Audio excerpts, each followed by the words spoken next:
ay rated SPG. Striktong patnubay at gabay ng magulang ang kailangan. Maaaring may masiselang tema, lengguwahe, karahasan, sexual, horror o droga na hindi angkop sa mga bata.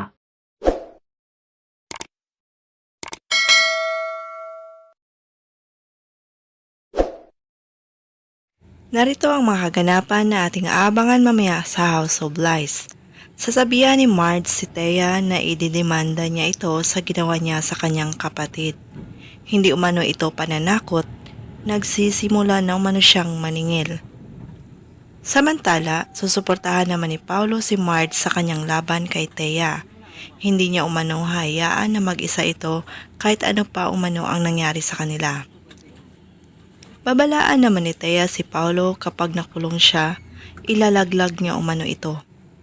Sa ospital naman, sinabihan ng doktor sina Marge at Paulo na kailangan nila ng blood donor para kay Jasmine at nakakabuti umano kung kapatid niya ang donor.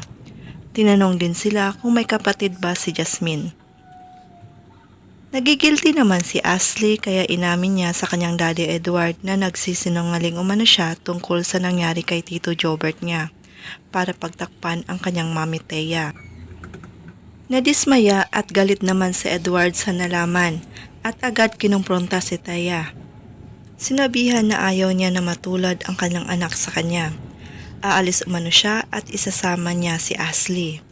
Nagtalo ang dalawa dahil hindi nga papayag si Thea na ilayo ni Edward si Ashley sa kanya. Walang choice nga si Thea kundi sabihin na ang totoo kay Edward na hindi niya anak si Ashley. Anak siya ni Paulo. Halos guguho nga ang mundo ni Edward sa kanyang natuklasan. Ano na kaya ang susunod na mga kaganapan ngayong lumabas na nga ang pinakatago-tagong sekreto ni Thea, Paulo at Greg?